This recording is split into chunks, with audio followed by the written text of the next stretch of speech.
അസ്സലാമലൈക്കും സുഹൃത്തുക്കളെ, ആകാശത്തിൻ്റെ വിരിമാറിലൂടെ ആയിരക്കണക്കിന് മൈലുകൾ മിനിറ്റുകൾ കൊണ്ട് താണ്ടാനും ആഴിയിൽ മത്സ്യങ്ങളെപ്പോലെ ഊളിയിടാനും മാത്രവുമല്ല വൈജ്ഞാനിക രംഗത്തും വൈദ്യശാസ്ത്ര രംഗത്തും ശാസ്ത്ര സാങ്കേതിക രംഗങ്ങളിലെല്ലാം തന്നെ എല്ലാം അടക്കി വാഴാനും ഏറെയേറെ പുരോഗമനങ്ങൾ താണ്ടാനും ശാസ്ത്രത്തിന് കഴിഞ്ഞുവെങ്കിൽ എന്തുകൊണ്ട് ആ ശാസ്ത്രത്തിന് ദൈവത്തെ കണ്ടെത്താനായില്ല എന്നുള്ളതാണ് ആധുനിക യുഗത്തിൽ മനുഷ്യന്മാർ ചിലരെങ്കിലും ചോദിക്കുന്നത്. ശാസ്ത്രം എന്താണെന്നും അതിൻ്റെ ടൂളുകൾ എങ്ങനെയൊക്കെയാണ് ഉപയോഗിച്ചുകൊണ്ടിരിക്കുന്നതെന്നും അല്പമെങ്കിലും ജ്ഞാനമുള്ളവന് ശാസ്ത്രം എന്തുകൊണ്ട് ദൈവത്തെ കണ്ടെത്തുന്നില്ല എന്നുള്ള ചോദ്യം ചോദിക്കാൻ സാധ്യതയില്ല. ശാസ്ത്രമാനം കൊണ്ട് ദൈവത്തെ കണ്ടെത്താൻ കഴിഞ്ഞിട്ടില്ല എന്ന് പറയുന്നത് വളരെ വലിയ ഭീമാബദ്ധമാണ്. കാരണം ശാസ്ത്രത്തിൻ്റെ മാനങ്ങളും അതിൻ്റെ ട്യൂണുകളും വെറും ഫിസിക്കൽ ആൻഡ് നാച്ചുറൽ വസ്തുക്കൾ മാത്രമാണ്. അതുകൊണ്ട് തന്നെ മെറ്റഫിസിക്കലായിട്ടുള്ള അല്ലെങ്കിൽ നാച്ചുറൽ അല്ലാത്ത ഒരു ഭാഗത്തെ എങ്ങനെ ആ ശാസ്ത്രത്തിന് കണ്ടെത്താൻ കഴിയുമെന്നുള്ളതാണ് വളരെ വലിയ ഉത്തരമില്ലാത്ത ചോദ്യം. അതുകൊണ്ട് തന്നെ പദാർത്ഥാതീതമായ ഒരു ഉണ്മയെ കണ്ടെത്തുക എന്നുള്ളത് അസാധ്യമാണ്. ദൈവത്തെ എന്തുകൊണ്ട് ശാസ്ത്രം കണ്ടെത്തുന്നില്ല എന്നുള്ളത് ഇവിടെ യുക്തിവാദികളും ബുദ്ധിയുള്ളവരുമാണെന്ന് പറയുന്ന നാസ്തികർ ചോദിക്കുന്നതിലാണ് നമുക്ക് ഏറെയേറെ അത്ഭുതമുള്ളത്. ദൈവം പഞ്ചഭൂതാത്മകമല്ലാത്തതിനാൽ പഞ്ചേന്ദ്രിയങ്ങൾ കൊണ്ട് ദൈവത്തെ കണ്ടെത്തുക എന്നുള്ളത് വളരെ വളരെ അസാധ്യമായൊരു കാര്യമാണ്.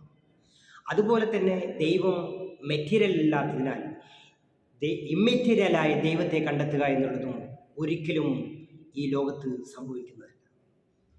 ശാസ്ത്രം പറയുന്നത് മാത്രമാണ് ശരിയെന്ന് വിശ്വസിക്കുന്ന ഈ അന്ധന്മാർ അഥവാ ഇവിടുത്തെ നാസ്തികരും യുക്തിവാദികളും ഒക്കെ ആകുന്ന ഈ അന്ധന്മാർ ഏറ്റവും വലിയ അന്ധവിശ്വാസമാണ് വെച്ച് പുലർത്തുന്നത്. അഥവാ ഇവർക്ക് മനസ്സിലാവാത്തത് കൊണ്ടല്ല, ദൈവം എന്നുള്ളത് ഇമ്മെറ്റീരിയൽ ആണെന്നും മെറ്റീരിയൽ കൊണ്ട് അന്വേഷിച്ചാൽ കിട്ടില്ല എന്നുള്ളതും സത്യസന്ധമായി ഇവർക്ക് അറിയുന്നതോടൊപ്പം തന്നെ അങ്ങനെ ദൈവത്തെ ഇവർ വിശ്വസിക്കേണ്ടി വന്നു കഴിഞ്ഞാൽ അത് ഇസ്ലാമിലേക്കാണ് എത്തിപ്പെടുക. അങ്ങനെ ഇസ്ലാമിലേക്ക് എത്തിപ്പെടുമ്പോൾ മറ്റുള്ള എല്ലാ മതങ്ങളും ഇവിടെ കടപുഴകി വീഴുമെന്നതിൽ യാതൊരു സംശയവും. ദൈവമുണ്ടെന്നുള്ളതിനുള്ള ഏറ്റവും വലിയ തെളിവ് ഈ മഹാപ്രപഞ്ചം തന്നെയാണ്.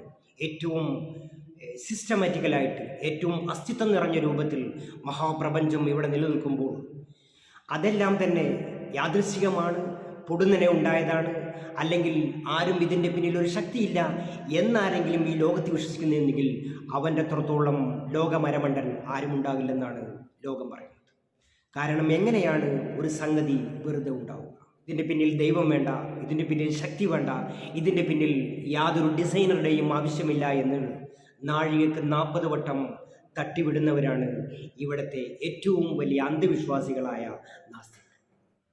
ഈ പ്രപഞ്ചത്തിൽ കാണുന്ന ലക്ഷക്കണക്കിന് വസ്തുക്കളിൽ അതിൻ്റെ പ്രത്യേകമായ ഭംഗിയും രൂപകൽപ്പനയും അതിൻ്റെ ഡിസൈനിങ്ങും അതിൻ്റെ മറ്റുള്ള ശക്തികളുമെല്ലാം ആര് നൽകി എന്നുള്ളതിന് ഒരിക്കലും തന്നെ ശാസ്ത്രം ഒരു മറുപടിയും ആരെയും തന്നെ ചൂണ്ടിക്കാണിച്ചിട്ടില്ല.